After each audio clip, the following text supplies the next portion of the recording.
PHK dimanapun berada. Jumpa dengan saya Ketut Astiti kali ini yang akan membawa teman-teman untuk berdiskusi tentang 100% Katolik, 100% Indonesia. Dan kali ini sudah berada di dekat saya Bapak Dedi yang akan menjadi narasumber kita hari ini.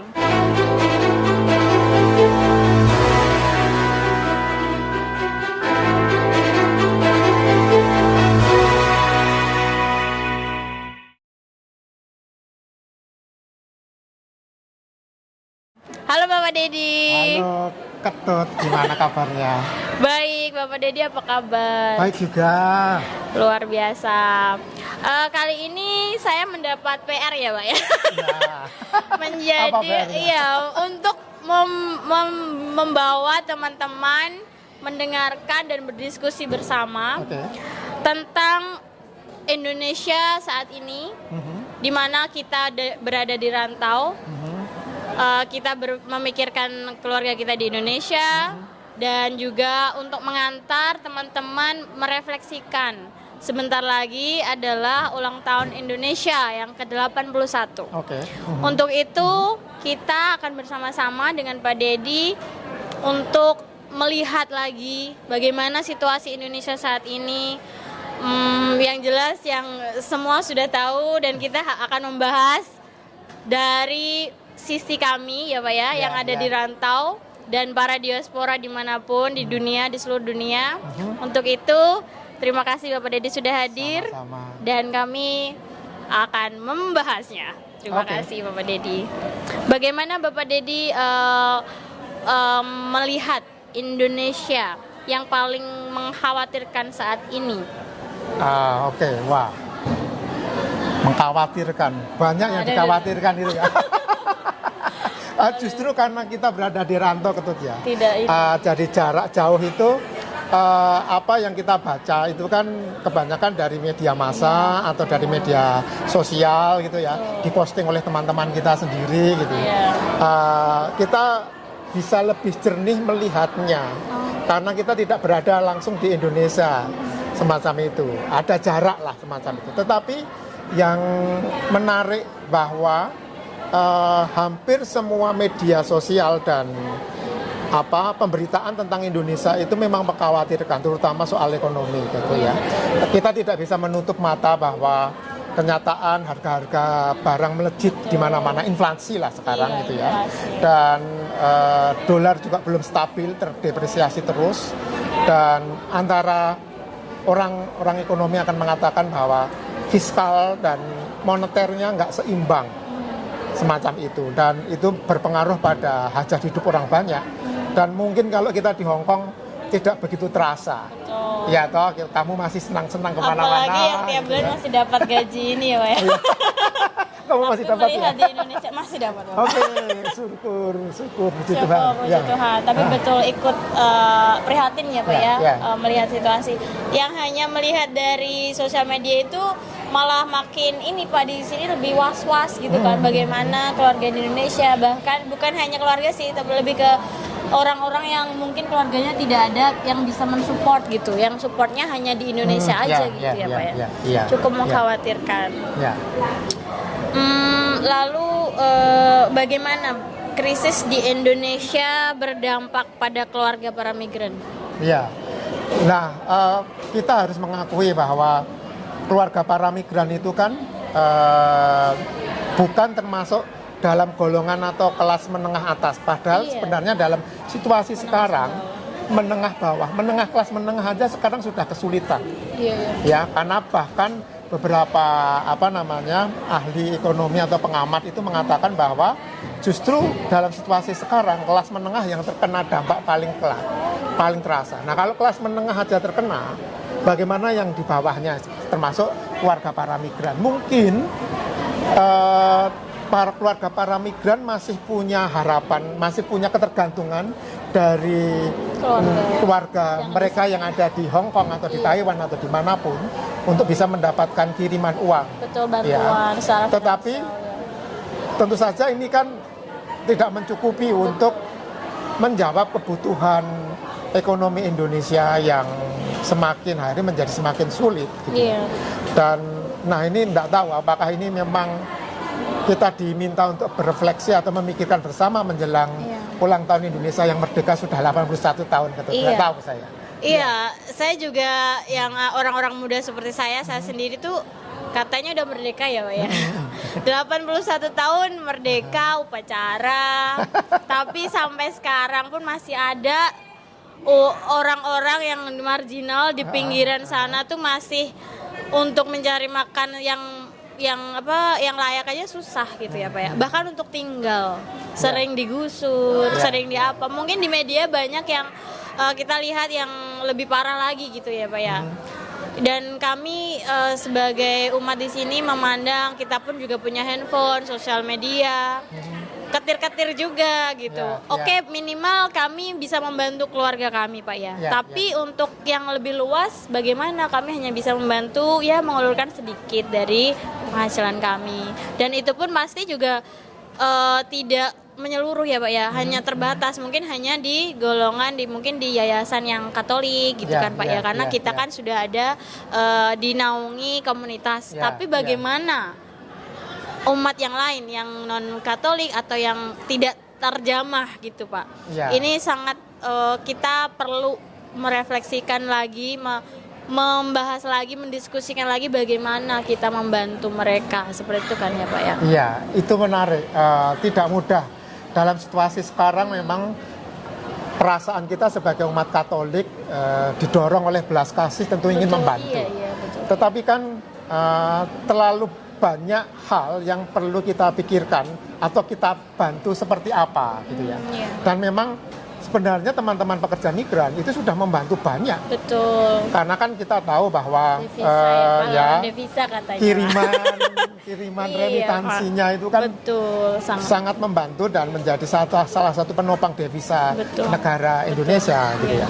Dan dengar-dengar memang sekarang Kementerian Pelindungan Pekerja Migran Indonesia justru sedang mengenjot banyak itu untuk mengirim tenaga keluar. Malah kita ini ya, jadi ini poros untuk untuk penghasilan ya, penghasilan lagi wah. Lah iya memang. Entah sampai kapan ini Pak. Iyalah. Tapi di sisi lain negara ingin kita kembali, tapi tidak ada sektor lapangan. Di sisi lain yang mungkin yang belum ada pengalaman disuruh mencari pengalaman ke luar negeri, apakah begitu yang dimaksudkan? Itu yang gimana ya, ironis rasanya. Ya misalnya sekarang, kamu dengar kemarin saya barusan shock itu melihat berita Tokopedia itu, Tokped itu ini, Pak, memutus kontrak karyawannya hampir 90%. Itu sangat itu kan orang-orang muda. Pak. Iya. Lah bagaimana mereka akan menemukan kembali itu pekerjaan? Rasanya orang-orang yang saya lebih ironis sekali tuh teman-teman atau orang-orang yang sekolah atau bekerja di luar negeri lebih dihargai kan Pak. Ketika ke Indonesia ingin membagikan ilmunya, ingin mengabdi ya Pak. Malah banyak sekali berita-berita yang seperti itu yang miris sekali, tapi saya juga kurang tahu apa yang terjadi di dalam itu. Tapi secara kasat mata saya sebagai buruh migran yang hanya melihat lewat sosial media itu sangat miris. Kenapa lagi-lagi mereka yang cerdas, yang para piawai yang di luar negeri datang ke Indonesia untuk membantu, untuk mengabdi, justru kasarnya tuh didepak atau dijeblos jadi ininya tumbalnya gitu Pak. Itu lebih miris sekali Pak melihat itu, dan saya semua mata melihat ya Pak tidak hanya 1, 2 banyak, dan saya juga kurang tahu untuk itu. Tapi lebih ironisnya itu mengapa terlalu banyaknya itu mereka yang dari luar negerinya Pak, yang mereka mereka benar-benar mengabdi, pulang niatnya benar-benar fokus untuk mengabdi. Nah saya pribadi ketir-ketir nih Pak saya juga mau pulang Indo nih, bagaimana nih nanti nih? Kamu mau mengabdi? Masih saya pikirkan. Nah itu memang satu keprihatinan yang sebagai orang Indonesia, orang kecil itulah, orang-orang biasa seperti kita gitu ya Ketut. Itu memang lalu menjadi tantangan besar. Indonesia itu mau dibawa kemana? Memang dari pihak pemerintah mengatakan bahwa sudah menyusun program sedemikian rupa yang memang ingin menjawab kebutuhan masyarakat. Tetapi program yang mana yang menjawab, karena de facto kenyataannya justru program-program yang dianggap mereka baik justru membuat gonjang-ganjing baik secara ekonomi dan sosial. Misalnya katakanlah, oke, kita paham bahwa MBG itu baik gitu dan akan membantu orang atau ibu-ibu yang sedang mengandung. Betul. Untuk asupan gizi yang baik, untuk anak-anak yang memang membutuhkan gizi supaya tidak stunting atau tidak pendek gitu ya. Bisa bertumbuh dengan baik, tidak hanya secara fisik tetapi mental dan pikiran mereka. Namun program yang tergesa-gesa tidak ditata dengan baik justru menggoncang fiskal kita. Betul sekali, Pak. Ya. Saya juga ikut ironis ini. Ya, dan itu membuat tidak hanya secara ekonomi, secara sosial kemudian juga terpecah. Mereka yang mendukung dan mereka yang mendapatkan, yang protes gitu ya, terpecah. Iya betul. Apalagi membahas MBG yang banyak diketahui juga pro dan kontra. Saya sebagai yang pemantau juga dan saya juga ada keluarga yang ponakan saya juga dapat atau apa. Mungkin yang pertama-tama mungkin realitanya mungkin bagus ya Pak. Realnya waktu mungkin sesi pertama gitu. Tapi makin lama makin kesini makin berkurang atau dikurangi, saya kurang tahu bagaimana. Yang harusnya itu makanannya full enak atau apa mewah lah bisa dibilang sempurna gitu Pak. Tapi makin kesini hanya tahu utuhan atau sampai yang makanan apa itu? Betul Ponakanmu menerima seperti itu Pak. Sama keluarga teman yang juga dari komunitas pun berbagi video, berbagi foto gitu, hanya tahu kotak. Atau ini memang benar-benar mau yang healthy banget gitu ya. Yang benar-benar really-nya itu healthy gitu. Tapi kan kurang ya Pak ya. Dan saya ya sih itu harusnya kalau memang ingin dibuatkan program yang MBG itu bagus, tapi harus mengingat tentang standarisasinya. Nggak cuma nasional tapi internasional. Kita bisa belajar dari Jepang atau negara lain yang sudah lebih dulu memberi makan anak-anak sekolah itu ya Pak ya. Dan harusnya memang standarisasi, harus tim gizinya harus setiap hari meniliki satu persatu, melihat kebersihan aja dari pertama. Dan itu banyak sekali MBG ya dari ini kasus yang ada gitu, kasus yang muncul di sosial media gitu, banyaknya kurang bersih, kurang higienis. Itu harusnya gitu ya. Betul. Nah, kalau dari hal kecil itu aja itu masih kurang, harusnya bisa lah itu bukan di cancel tapi di delay dulu, diperbaiki dulu. Situasi yang dari pasokannya ya Pak ya, produksi makanannya, dan harus edukasi juga Pak, nggak hanya merekrut tapi juga harus diberi edukasi. Mungkin ada tapi hanya syarat, hanya karena untuk syarat saja seperti itu. Tapi harusnya kalau negara kita ingin benar-benar berkembang, lebih dari menjadi negara berkembang, yaitu seperti negara maju di Jepang. Kalau kita mau mengadaptasi MBG-nya itu, kita juga harus dari awal itu melihat sisi yang dari standarnya itu, higienisnya, mental para yang direkrut juga, edukasinya harus benar-benar biar menyadarkan mereka bahwa untuk anak harus diutamakan bersihnya dulu, sehatnya dulu, standarnya dulu gitu. Kalau di Hongkong gimana?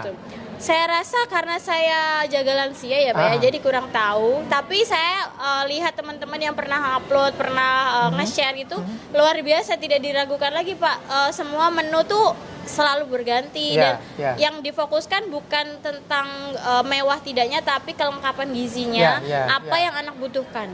Dan otomatis tiap anak dari level anaknya dari primary, dari level high school atau apa itu beda gitu kan. Jadi mereka harus dari orangnya dulu, dari para yang direkrut harus diedukasi dulu, diberi arahan juga, dan tiap hari nggak hanya sekali lalu diberangkatkan. Wah, kocar kacir Pak, banyaknya itu mental Indonesia. Saya sepakat dengan kamu dari pendapat dan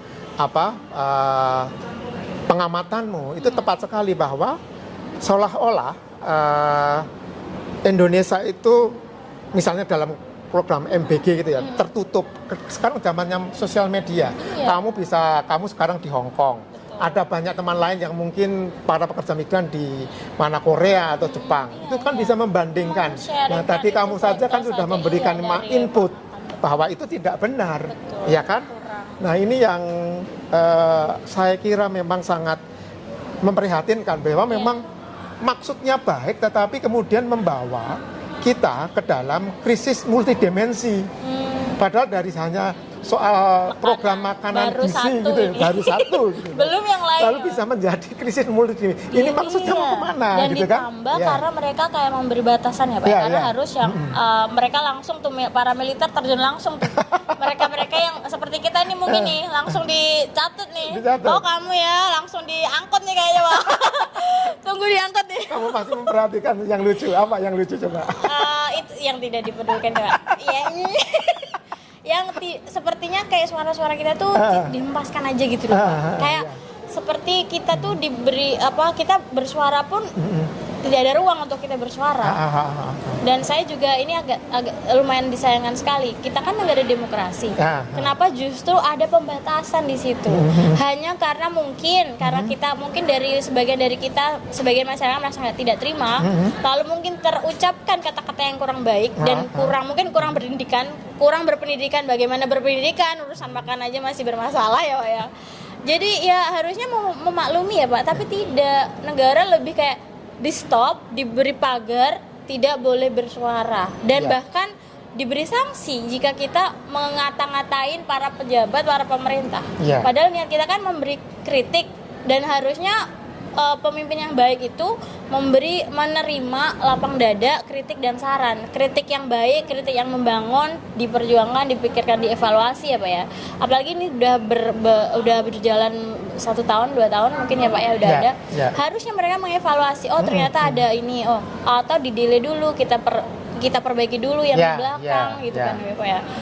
Ya harapan tetap karena saya pribadi, saya orang migran, saya bekerja ke Hong Kong juga karena situasi Indonesia yang kurang membantu gitu ya, kurang mendukung saya. Akhirnya bagaimanapun sosok manusia, sisi manusia seperti layaknya hewan-hewan juga mereka solve problem ya Pak ya. Kita berjuang gitu, kayaknya karena kita makhluk hidup, kita punya pikiran, daya pikir untuk berjuang, entah kita mau pergi ke luar negeri, ke luar negara kita, entah seperti apa, membangun usaha, yang jelas kami survive, wujud bentuk survive-nya makhluk hidup gitu kan Pak. Dan kami melihat, wah udah 16 tahun Pak saya keluar dari Indonesia kok masih sepertinya sama aja. Nah itu persoalannya Ketut. Jadi memang kita ingin maju, apalagi kalau kita berada di Hong Kong gitu kan, rasanya ini Hong Kong ini ya orang seperti kita dan itu bisa mencapai kemajuan itu kan gitu ya. Makanya lalu terasa sekali ketika kita melihat berita di Indonesia, negeri kita tercinta itu rasanya menyayat-nyayat. Jadi hanya beberapa program misalnya MBG dengan Koperasi Merah Putih gitu, kok lalu orang Jawa mengatakan ngombro-ngombro dampak krisisnya. Tentu kita berharap baik gitu ya. Bahkan soal demokrasi pun kemudian tergerus juga, terdampak juga seperti yang Abu tadi katakan, bahwa yang maksudnya hanya memberi makan bergizi gratis untuk anak-anak, kok dampaknya semakin meluas bahkan sampai ke istilah sistem demokrasi kita tadi kamu cerita dengan baik, orang teman-teman yang mengkritik dibatasi. Nah itu kemudian membuat kita ini tentu saja semakin prihatin dan menyayat hati. Apakah memang program-program yang ditawarkan ini akan menjadi sukses atau kita hanya melihat dari jauh itu perasaan yang menyayat yang seperti kamu tadi ceritakan Ketut, dan saya sepakat ironisnya kayak gitu ya. Itulah bagaimana. Luar biasa, ini PR yang sangat berat ini. Iya betul. Oke, kita lanjut ke pertanyaan selanjutnya. Apa yang bisa dipelajari dari melihat Indonesia dari luar? Kita yang ada di luar negeri melihat Indonesia seperti itu, bagaimana kita mengambil pelajaran? Iya. Jadi sebenarnya kan kalau kita berefleksi, bukan kita mengatakan bahwa kita lalu benci kepada pemerintah, tidak. betul. Kita justru menjadi bagian dari keprihatinan dari persoalan itu yang membuat kita lalu tergerak untuk berpikir, mungkin baru sebatas berpikir untuk solider gitu ya. Kita sebagai komunitas kita di sini, meskipun kita katakanlah banyak teman-teman pekerja migran ini bukan lulusan perguruan tinggi yang sangat tinggi gitu ya, tetapi seperti kamu refleksinya tajam. Ibu-ibu yang lain juga refleksinya tajam dan membuat kita digerakkan untuk punya harapan. Tetapi kan tidak berhenti di situ. Apa yang bisa kita buat? Karena kita lalu kemudian bisa membandingkan, karena kita kan punya referensi lain selain Indonesia. Misalnya tadi kamu cerita di Hong Kong bahwa negara ini juga ternyata bisa tertata dengan baik. Bisa orang dengan disiplin pendidikan yang baik, ternyata betul kan. Hong Kong itu kan kualitas manusianya kan sangat ditentukan oleh pendidikan yang baik sebenarnya. Nah, banyak di orang Indonesia seperti tadi kamu katakan sudah pendidikannya baik di luar negeri, justru di Pulau Soro malah jadi tumbal. Semacam itu ya. Padahal pendidikan lalu banyak yang bersuara. Daripada duitnya diambur-amburkan untuk program yang nggak jelas, sudah dialokasikan ke pendidikan, karena pendidikan sudah diambil begitu banyak. Nah, kita melihat Hong Kong kan, kamu sudah merasakan. Kita merasakan bahwa pendidikan di sini kuat. Kami yang orang buruh migran aja dapat bebas tanpa biaya, kita bisa belajar apapun di sini. Betul. Dan mereka memberi kesempatan terbuka lebar. Di sisi lain karena Hong Kong pun karena lokasi yang mudah mudah diatur dan Indonesia begitu luas, tapi tidak menutup kemungkinan bisa. Betul. Apalagi kita belajar dari negara tetangga Cina. Itu juga sama, kurang lebih bersebelahan kan. Betul, kemerdekaannya. Tapi saya lihat Cina lebih kenapa saya harusnya mungkin lebih melihat lagi, belajar lagi dari. Mungkin Cina lebih pandai membuat prioritas. Lalu tidak hanya diprioritaskan, lalu dikejar, dibuat bahkan yang di luar disiapkan dulu. dengan baik. Iya betul. Gitu. Jadi negara yang lebih kuat lagi gitu. Harapannya. Untuk itu mungkin dari sisi iman Katolik, Pak, bagaimana perspektif dari sisi iman Katolik sendiri melihat Indonesia saat ini dan harapannya juga apa? Mungkin orang beriman Katolik itu kan gini diajari untuk punya harapan besar. Tentu saja kita tetap punya harapan bahwa Indonesia akan lebih baik, dan selain itu, selain harapan, yang kedua adalah hukum kasih yang selalu kita dengar itu kan mengajari kita untuk lalu punya kepekaan yang lebih untuk bersolider. Maka saya kira keprihatinan kita sebagai orang Katolik menantang dan menggerakkan hati kita semakin jauh untuk solider dengan sesama kita, tetangga-tetangga kita di Indonesia sana yang terkena dampak krisis di Indonesia. Itu sih.